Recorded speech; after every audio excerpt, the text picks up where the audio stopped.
인사할까요? 당신 하나님의 자녀입니다. 사랑합니다. 오늘 제목이 추수입니다. 추수.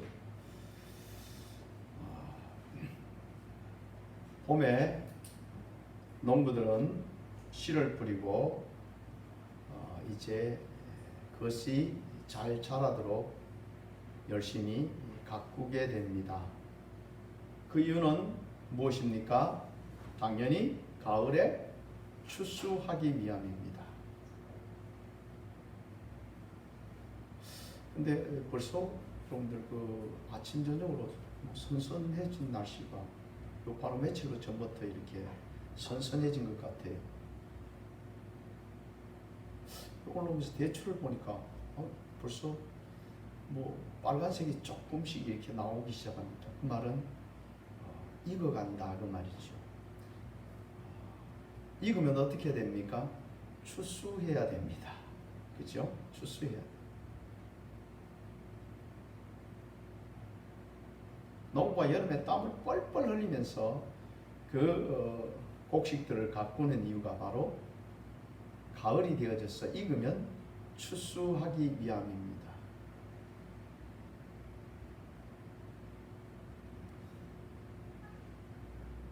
농부가 열심히 가꾸는데 가을이 점점 가까워오는데 싹도 올라왔고, 그래서 보니까 이제 열매를 많이 거두어야지 그러고 있는데 이 싹이 고개를 바짝 들고는 숙일 줄을 모릅니다. 이러면 농부의 마음이 상당히 불편합니다. 왜 그럴까요? 저기 고개를 바짝 들고 있으면 가을에 가서 이제 추수를 해야 되는데 추수할 게 별로 없겠구나, 소산이 별로 나지 않겠구나, 이런 생각이 들면 농부가 힘이 빠집니다. 여러분들이 매스컴을 통해서 그런 소식을 접해본 적이 있지요? 배추를 갈았던 사람들이 가을이 되어서 배추를 수확하지 않고 기계로 다 오히려 갈아 엎었다, 이런 소리를 들을 때가 있습니다. 그건 배추가 잘 안 돼서 그런 게 아니고 갑자기 값이 폭락해서 그런 겁니다. 그때 여러분들 농부가 그 배추를 그냥 막 갈아 엎을 때 얼마나 속이 쓰리겠습니까?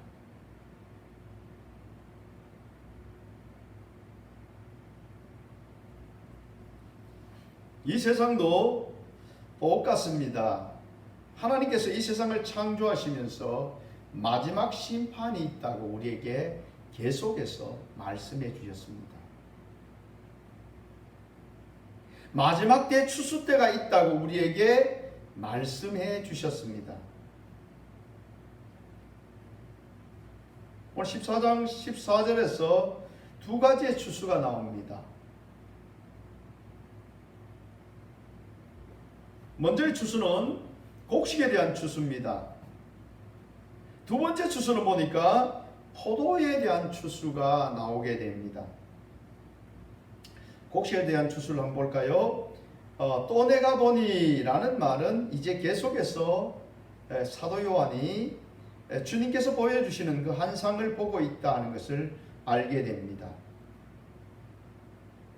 또 내가 보니 흰 구름이 있고 구름 위에 인자와 같은 이가 앉으셨는데 그 머리에는 금면류관이 있고 그 손에는 예리한 낫을 가졌더라.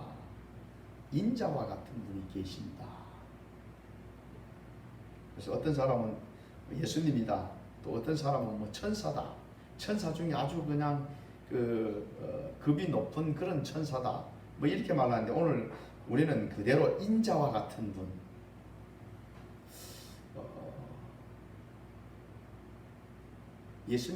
예수님과 같은 분, 예수님 이렇게 보아도 무방합니다.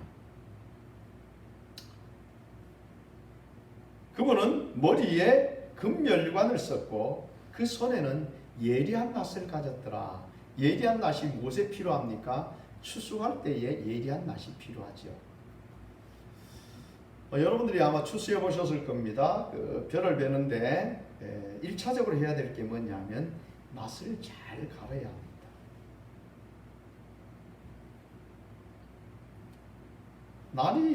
날씨 여러분 날이 안 서면요 배면 그냥 막 손배로 올라옵니다. 이게 벼를 베야 되는데 이게 벼가 베어지는 게 아니고 안 베어지니까 이게 이 낫이 위로 막 밀려 올려와가지고 손 뺍니다. 위에 손 잡았는 손을 뺀다. 이러면 여러분 얼마나 힘이 드는지 몰라요. 그래서 꼭 추수할 때는 그 숫돌을 옆에다 이렇게 그 앞머리에다가 숫돌을 갖다 놓습니다. 왜냐하면 수시로 나가서 이제 날을 세워야 합니다. 그래서 오늘 예리한 낫을 가졌다. 그러면 굉장히 날카로운 낫을 가졌다. 아주 추수하기 좋은 낫을 가졌다. 이런 표현이 되겠지요. 예수님께서 이제 예리한 낫을 가지고 이제 있는데 15절 보면 또 다른 천사가 성전으로부터 나와 구름 위에 앉은 이를 향하여 큰 음성으로 외쳐 이르되 당신의 낫을 휘둘러 거두소서 땅의 곡식이 다 익어 거둘 때가 이렇습니다. 땅의 곡식이 어떻게 해요? 다 익었다 그 말입니다. 곡식이 익었을 때는 거두어야 됩니다. 그러니까 항정없이 이 그 추수를 미룰 수 없습니다.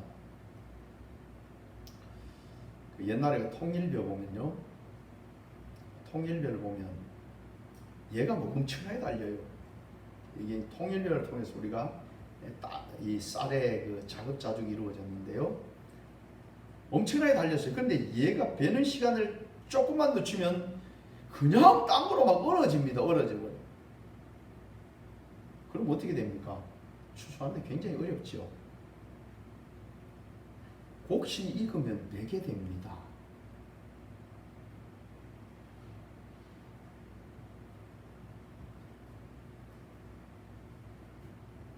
곡식이 익을 때를 이 주님은 인자는 곡식이 익을 때를 기다리고 있습니다.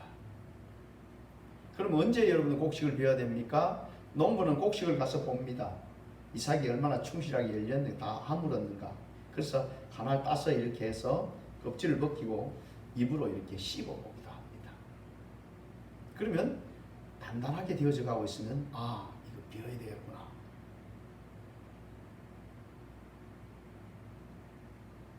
추수의 시기를 알죠. 과일들을 보면 어떨까요? 과일을 보면, 사과를 보면 색상이 벌써 달라지죠. 대추도 보면 어떻습니까? 대추가 푸른색에서 붉은색으로 바뀌어집니다. 그러면 어떻게 해요? 다 익었습니다. 주인님 다 익었습니다. 나를 따주세요. 라고 말하는 것이죠. 인자도 바로 이 곡식이 다 익기를 기다리고 계십니다. 그래서 다 익으면 어떻게 해요? 낫을 휘둘러서 그 곡식을 다 거두어 드리게 됩니다. 자, 두 번째는 보니까 17절에 보면 또 다른 천사가 하늘에 있는 성전에서 나오는데 역시 예리한 낫을 가졌더라. 이번에도 예리한 낫을 가진 이유는 뭡니까? 추수하기 위함입니다. 예리한 낫은 추수하는 도구이지요. 근데 18절을 보면 또 불을 다스리는 다른 천사가 제단으로부터 나와 예리한 낫을 가진 자를 향하여 큰 음성으로 불러 이르되 내 예리한 낫을 휘둘러 땅에 포도송이를 거두어라. 그 포도가 익었느니라 하더라. 불을 다스리는 천사가 나와서 이제 포도송이가 익었으니까 이제 그 포도를 거두어라 그렇게 말하더라 하고 있습니다. 이 불을 다스리는 천사가 나온 이유가 뭘까요?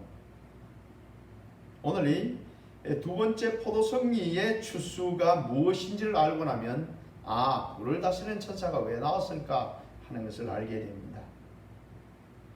첫 번째 그 곡식은 거두어서 하나님의 나라에 이제 거두어 드리는가 반면에 두 번째 포도송이는 거두어서 보니까 어떻게 해버리는가 보니까 그 내용을 한번 봅시다. 천사가 낫을 땅에 둘러 땅에 포도를 거두어 하나님의 진노의 큰 포도주 틀에 던지매라고 기록하고 있습니다.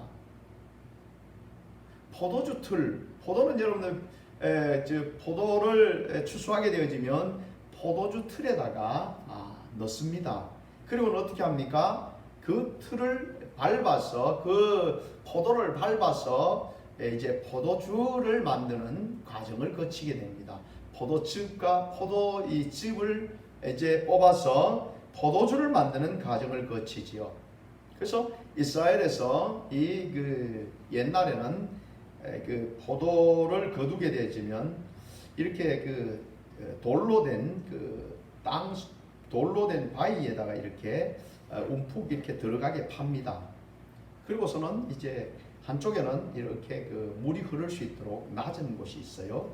그러면 많은 포도를 넣고 막 밟게 되어지면 그 나온 물이 그쪽으로 쭉 흘러서 포도즙이 되겠죠. 그러면 그것을 모아서 포도주를 만들게 되는 이런 과정을 거치게 됩니다. 그러면 당연히 포도송이를 거두었으니까 이제 포도틀에 넣어야 되는데, 오늘 이 포도틀은 포도주 틀은 무슨 틀이냐면 진노의 포도주다, 진노의 큰 포도주 틀이다라고 기록하고 있습니다. 그 말은 좋은 의미가 아니다는 것이겠지요. 당연히 이 포도의 수확을 거두어서 그것을 가지고 하나님이 기뻐하시는 것이 아니고, 이 포도를 거두었을 때는 하나님께서는 상당히 화가 나 있다라는 모습을 알게 됩니다. 왜 그럴까요? 바로 이 심판은 하나님께서 분노의 심판을 하는 것이기 때문입니다. 이 포도송이는 좋은 포도송이가 아니고 이 포도송이는 죄악의 포도송이다 하는 것을 우리가 알게 됩니다. 하나님께서는 당연히 좋은 포도를, 선한 것을 진노로 심판하시지 않기 때문입니다. 당연히 이것은 하나님의 진노의 심판을 받는 자들을 말하고 있는 것이죠. 안타깝게도 이렇게 진노의 심판을 받는 사람은 너무너무 많다는 것을 알게 됩니다. 20절을 우리 같이 한번 봉독해 봅시다. 성 밖에서 그 틀이 밟히니 틀에서 피가 나서 말굴레까지 닿았고 1600스타든이여 퍼졌더라. 아멘. 성 밖에서 그 틀이 밟히니 틀에서 뭐가 나요? 피가 나서 포도송이에 여러분들 포도즙이 나야 되는데 뭐가 나고 있다고요?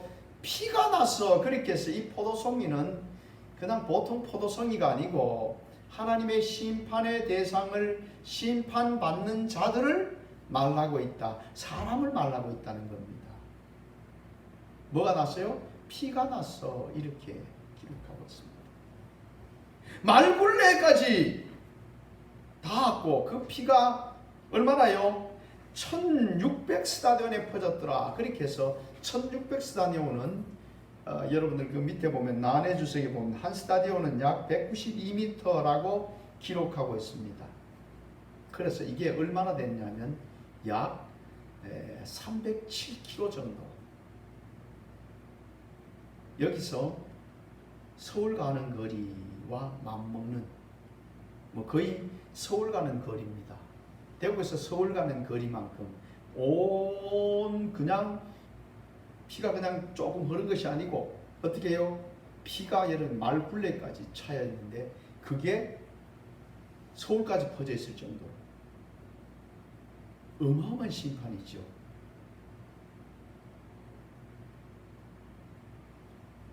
어마어마한 심판이 기다리고 있다는 것을 알게 됩니다.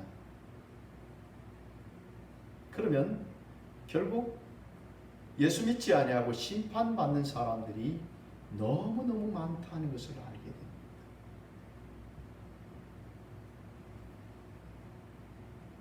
당연히 우리는 곡식에 속한 사람들이 되어야 합니다.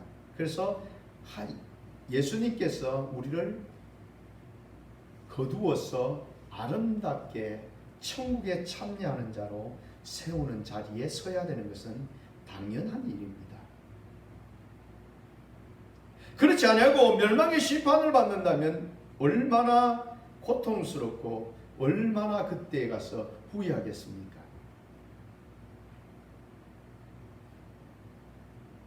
우리는 이 시간 우리의 믿음이 어디에 있는지를 돌아보아야 합니다.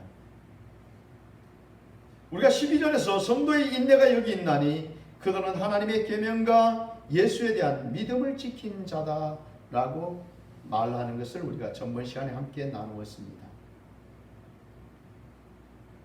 우리는 항상 내가 믿음이 있는지, 내가 하나님의 말씀을 따라서 그 말씀을 지켜나가는 그런 믿음을 가지고 있는지를 항상 점검해야 한다 하는 것이지요.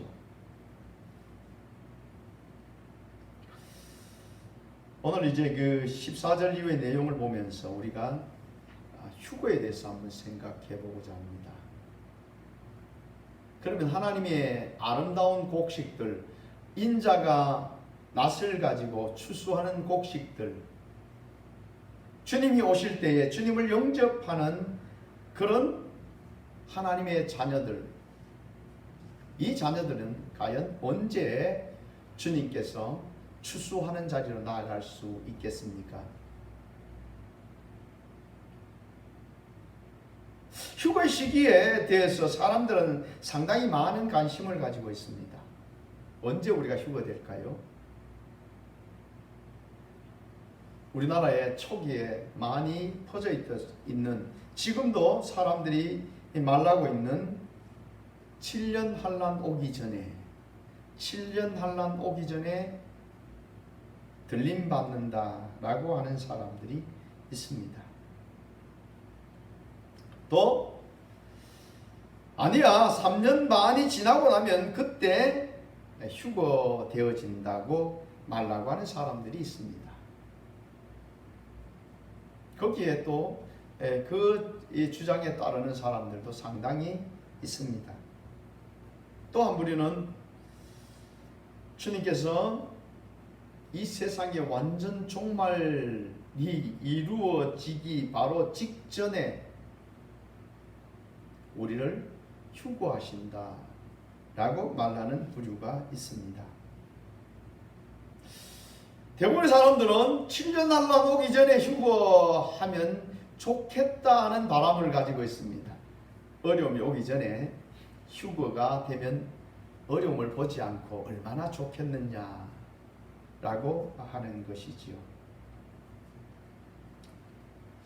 우리가 휴거에 대해서 말하기 전에 어느 시기에 오느냐 하는 것에 대해서 말하기 전에 여러분들에게 먼저 하나를 말씀을 드리겠습니다. 휴거 시기가 언제냐 보다도 내가 어느 때든지 휴거될 수 있는 믿음을 가졌느냐 하는 것이 훨씬 더 중요하다는 사실을 기억하셔야 합니다.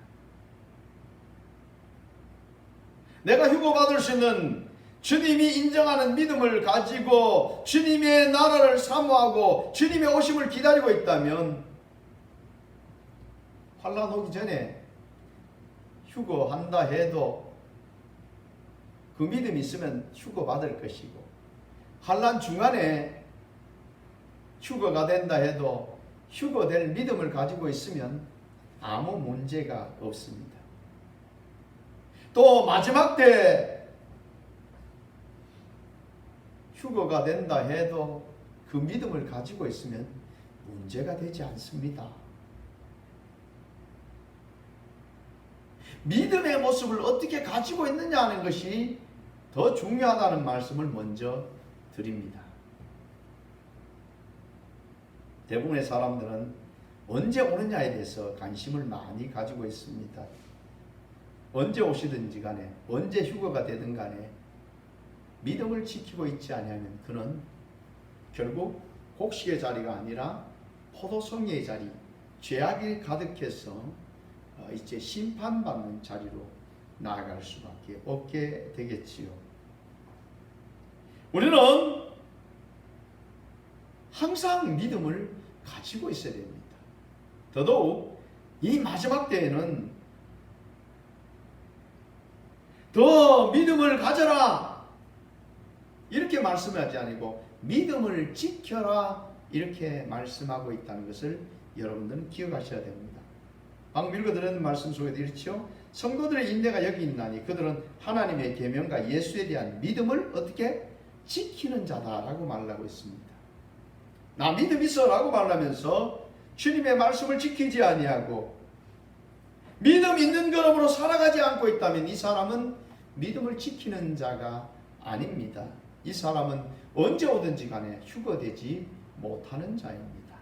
저는 여러분들이 다 휴거되기를 원합니다. 반드시 휴거되어야 합니다.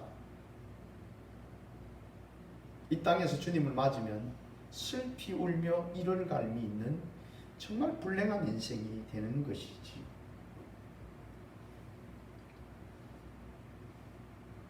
예수님께서 비유로 우리에게 말씀하십니다. 마태복음 13장 37절에 보면 대답하여 이르되 좋은 씨를 뿌리는 이는 인자요 밭은 세상이요 좋은 씨는 천국의 아들들이요 가라지는 악한 자의 아들들이요 가라지를 뿌리는 원수는 마귀요 추수 때는 세상 끝이요 추수꾼은 천사들이니 그런즉 가라지를 거두어 불에 사르는 것 같이 세상 끝에도 그러하리라. 아멘. 예수님께서 좋은 씨와 가라지에 대한 비유를 마태복음 13장에서 말씀해 주고 계십니다. 농부가 좋은 씨를 뿌렸습니다. 그랬더니 뭐 가라지가 막 나와요. 그러니까 종들이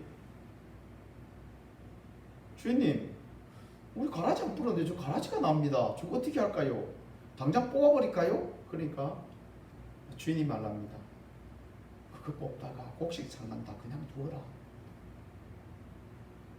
그렇게 말씀하시고 마지막 때에 추수할 때에 먼저 뭘 거두어요? 가라지를 다 솎아서 다 거두어버리고 그 다음에 추수하더라 이렇게 기록하고 있습니다. 당연히 좋은 씨는 하나님의 자녀들이고 가라지는 예수를 믿지 않는 세상 사람들을 말하고 있습니다. 근데도 놀랍게도 여러분 보세요. 아니 곡식을 그냥 먼저 걷어버리면 어떻게 됩니까? 곡식을 그냥 가라지보다 곡식을 먼저 그냥 추수 때가 덜 됐는데 걷어버리면 어떻게 되겠습니까? 곡식이 덜 익은 곡식이 되겠죠.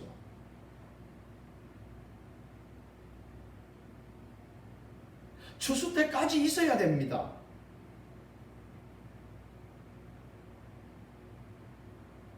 오늘 자꾸 여러분들 뭐 환난 오기 전에 이렇게 말하는데 추수 때까지 기다려야 됩니다. 그래야 추수가 되는 겁니다. 성경에는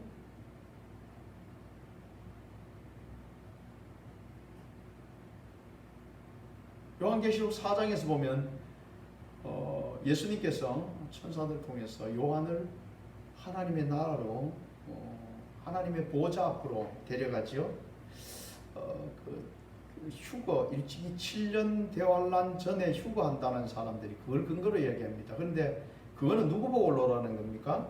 사도 요한 보고 올라오는 겁니다. 왜요?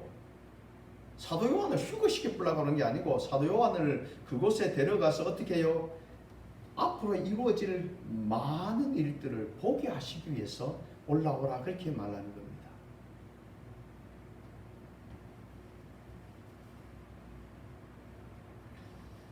또 그 7년 대환란 오기 전에 올라간다는 사람들은 아니 내가 벌써 믿음이 정금같이 된 사람들이 무슨 환란의 시간이 필요하겠습니까? 라고 말하고 있는 것을 보게 됩니다. 그러면 다들 고개를 끄덕거립니다. 그래 맞아 벌써 인정된 믿음을 가졌으면 뭐 환란이 뭐 필요하겠어 라고 말하게 됩니다.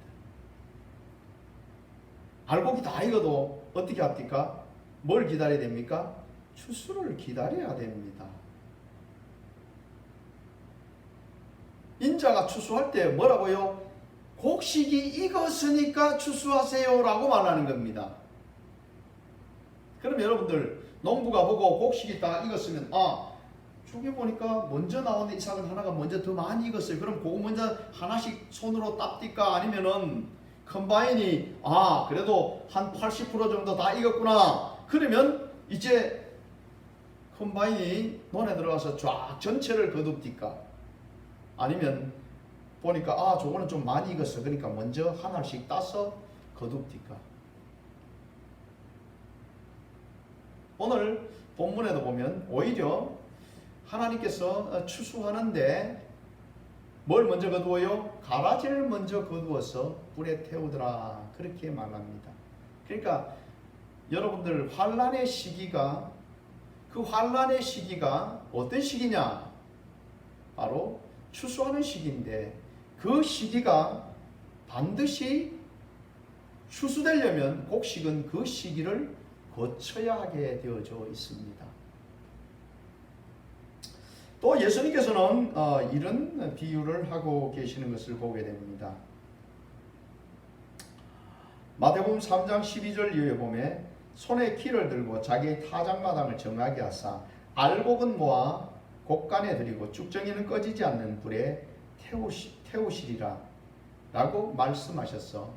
알곡과 쭉정이가 여러분들 추수되어져야만 알곡과 쭉정이가 구분되어집니다. 어찌 보면 알곡과 쭉정이는 교회 안에 있는 사람들을 가르칠 수 있습니다. 전자 가라지와 이제 그 곡식은, 좋은 씨는 어찌 보면 예수 믿는 사람들과 세상 사람들과의 비유가 될 수 있겠지요.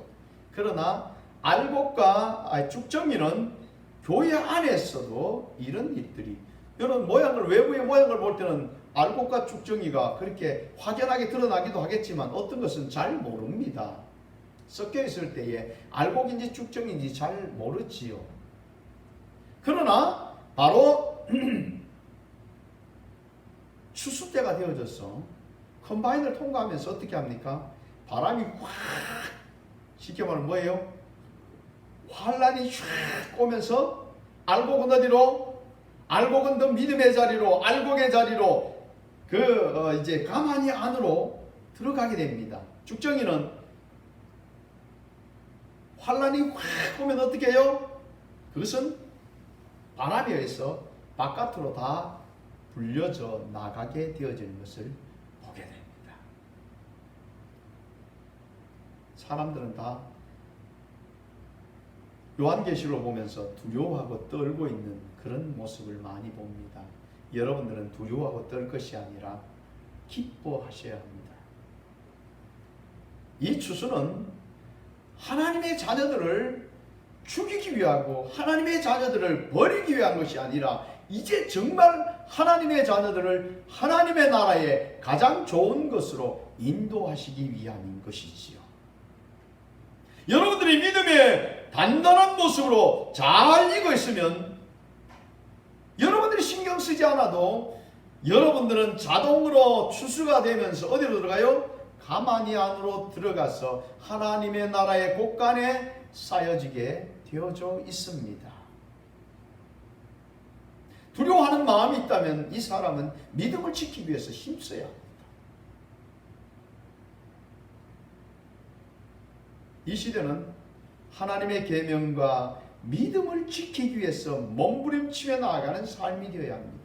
왜냐하면 여러분들, 이 시대는 너무너무 세상과 하나님의 자녀들이 가까이 있어서 세상에 물드는 모습이 너무 많이 있습니다.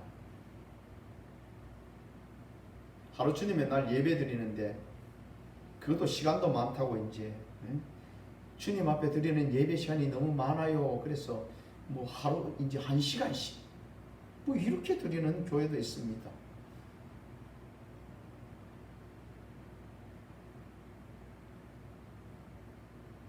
코로나 이후에 우리 오후 예배 드립시다. 식사하고 오후 예배 드립시다. 목사님 지금이 좋습니다. 그냥 예배 드리고 또 뭐 식사도 막 그냥 걸리고 그냥 하면 오후 예배 드리려면 그냥 예배 드리고 그냥 바로 드리면 됩니다. 뭐 식사하는 시간 필요하겠습니까? 점점 성도의 교제가 무너져 내리고 있습니다. 여러분, 성도의 교제도 예배입니다.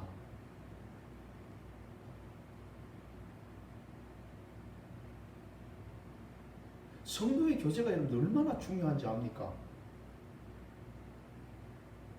예수님께서 제자들을 불러가지고 얘들아, 너 그 주일날만, 안식일 날만 10시까지 나에게 오너라, 이렇게 말씀하지 않았습니다. 그런 성경 구절을 보셨습니까? 제자들은 예수님과 함께 살았습니다. 식탁 교제 여러분들 굉장히 중요합니다. 우리 그러잖아요.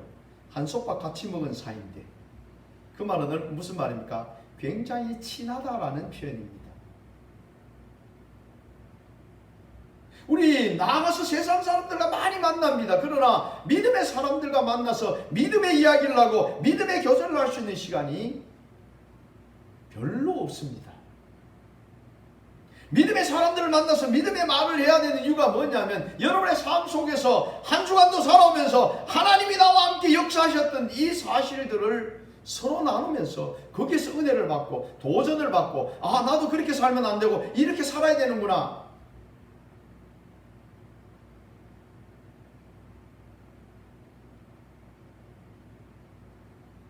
성도의 교제는 여러분들 바로 하나님의 말씀을 받고 그 말씀을 우리 적용해가는 그와 같은 모습입니다.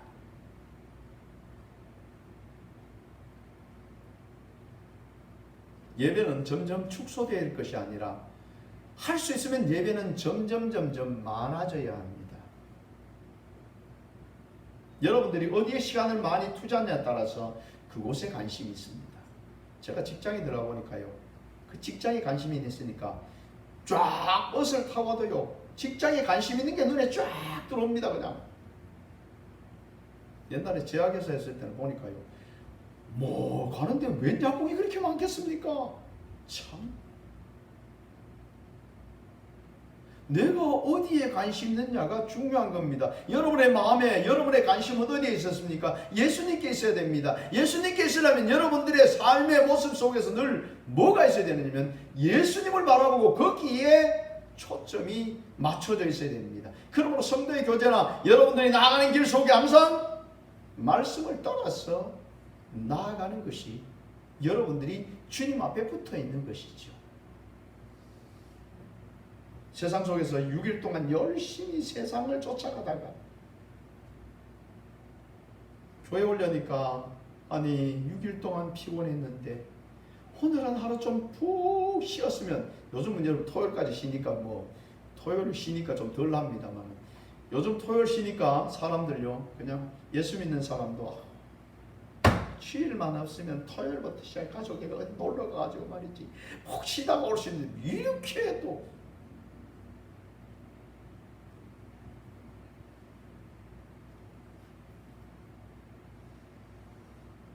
예수님께서 알곡과 쭉정이를 구분하십니다.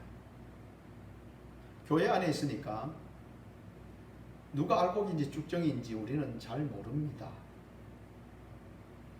천국에 가면 깜짝 놀랄 일이 있다 그랬죠. 갔더니만은 저 사람은 도저히 천국 안 올 것 같은 사람이었는데 그 사람이 하나님 앞에 와서 상 받고 있고 말이죠.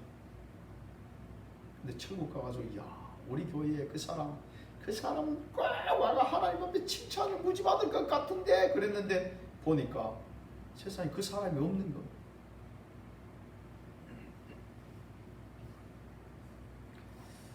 여러분들은 알곡입니까? 축적입니까? 저는 여러분들이 다 알곡인 줄 믿습니다. 알곡이 되어야 합니다. 알곡은 왜 알곡이라 합니까? 속에 쌓여진 것이 있습니다. 뭐요? 속에 쌓여진 것이 있어요. 무엇으로부터? 원줄기로부터 쫙 빨아들인 그 영양분을 어디에요? 저축합니까? 바로 열매 속에다가 저축합니다. 우리가 포도나무 비유를 알지요? 가지가 포도나무에 붙어 있어서 진액을 빨아야 합니다. 그래야 열매를 맺게 됩니다. 믿음에 있다고 말하면서 주님께 붙어 있지 아니한 자라면 이는 알곡이 아니요 죽정이가 될 수밖에 없습니다. 언제 시골을 나갑니까? 데살로니가 전서 4장 16절을 보면, 주께서 호령과 천사장의 소리와 하나님의 나팔 소리로 친히 친히 하늘로부터 강림하시리니 그리스도 안에서 죽은 자들이 먼저 일어나고 그 위에 우리 살아남은 자들도 그들과 함께 구름 속으로 끌어올려 공중에서 주를 영접하리니 그리하여 우리가 항상 주와 함께 있으리라. 아멘. 하나님의 나팔 소리, 천사장의 소리와 하나님의 나팔 소리로 친히 하늘로부터 강림하실 때에, 예수님께서 재림하실 때에, 그때에 하나님의 자녀들이 어떻게 해요? 휴거되어져서 주님을 맞이한다 라고 말하고 있습니다. 휴거시키는 여러분들, 성경에서는 천사장의 나팔과 함께 주님이 재림하실 때에, 그때에 휴거가 되어진다라고 우리에게 분명히 말씀하고 있습니다. 그럼 우리는 뭘 해야 돼요? 휴거할 수 있는 믿음을 지켜야 합니다. 믿음을 가지는 게 아니고 뭐래요? 믿음을 지켜야 합니다. 믿음만 있으면 돼! 라고 말하지 말고 믿음 있는 삶을 살아야 합니다. 이게 믿음을 지키는 겁니다. 임박한 주님의 오심의 시대에는 믿음을 어떻게 해요? 지켜라 라고 말합니다. 여러분은 추수할 때에 다 알곡의 자리, 오늘 곡식의 자리, 진도의 포도송이의 자리가 아니고,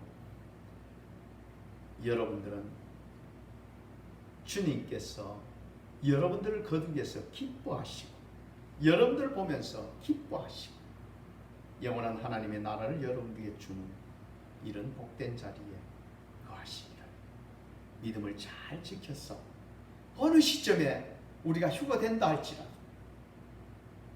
그때에 여러분들은 다 휴거되어져서 주님 앞에 설 수 있도록 지금 믿음을 잘 지켜가는 그런 여러분들이 되시기를 주의 이름으로 축복합니다. 기도하겠습니다. 아버지 하나님 감사합니다.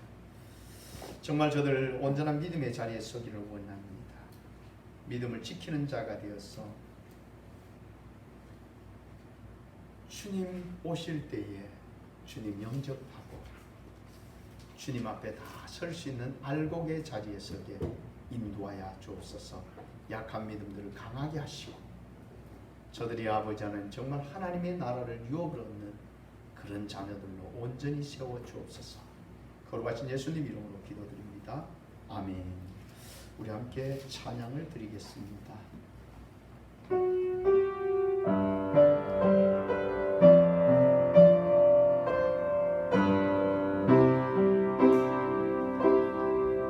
내가 걷는 일들이 구원하는 수가 있어 심장 울렁이고 가슴 아파도 내 마음속으로 여전히 기뻐하는 까닭은 하나님을 실수하지 않으시면서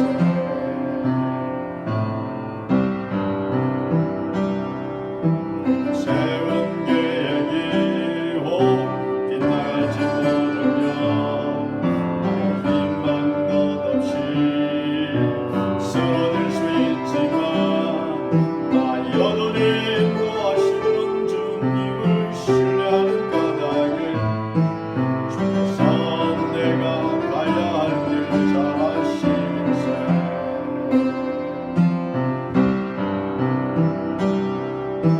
모든 맘 모든 이번 날이 다시도 닳지 않을 것 같아 보여도 내 신앙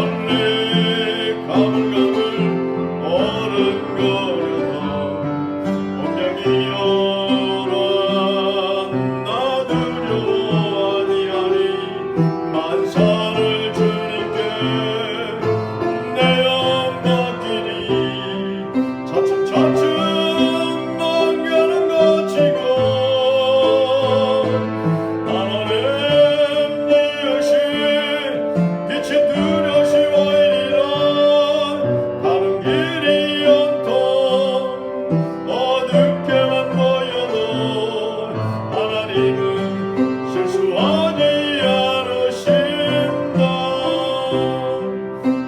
차츰 낭비하는 가치고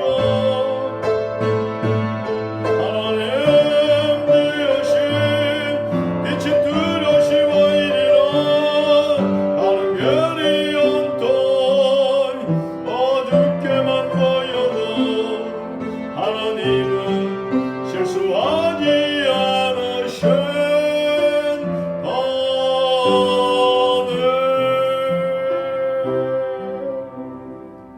주님을 영원한 천국으로 인도하시기를 원하십니다. 그러나 우리가 믿음을 지켜 살아가지 아니하면 주님께 나아갈 수 없습니다. 주님께 나아갈 수 없으면 영원한 물 가운데, 영원한 고통 가운데, 사망의 자리에 머물러야 합니다. 주님께로 나아가기를 원합니다. 우리에게 믿음 주시옵소서. 주님 오라 할 때 주님이 휴거를 시킬 때 우리가 다 참여하게 하시고 주님의 나라에 주님의 자녀로 설 수 있도록 인도하옵소서. 믿음을 지켜 나갈 수 있도록 도우시옵소서 하고 함께 동서로 기도합니다. 아버지 하나님, 저들 아버지 앞에 나아가기를 원합니다. 아버지 앞에 서기를 원합니다. 주여, 이 세상이 얼마나 아버지 하나님이여 저들을 속이고 미혹하는지요. 저 원수 마귀는 아버지 죄도 저들을 미혹하고 넘어뜨리려고 합니다. 저는 주님이 나오시옵소서. 주님이 저들을 나오시옵소서. 주님이 저들을 나오시옵소서. 주님이 저들을 나오시옵소서. 거룩하신 아버지 하나님, 주님이 저들을 도우시기를 원합니다. 주님이 저들을 도와주시옵소서.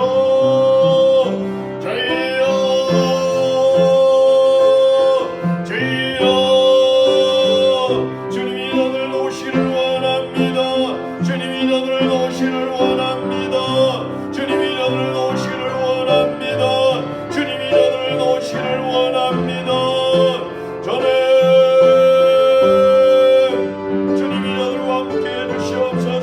주의 손이 주의 능력이 주의 권세가 함께 해주시기를 원합니다. 아버지 하나님, 정말 저들 아버지 앞에 다 서기를 원합니다. 썩어지고 없으실 세상을 향하여 저들이 분주하지 않게 하여 주시옵소서. 세상에 우리의 마음이 빼앗기지 않도록 주여 저들의 영광을 나눠주시옵소서. 성경의 충만함으로 진실로 주님 앞에 온전히 나아가는 주의 너를 유업을 얻는 자들로 설 수 있도록 온 주의 자들을 붙잡아 주시옵소서. 한 영혼도 실종하지 않도록 주님 자들의 걸음을 인도하여 주시옵소서.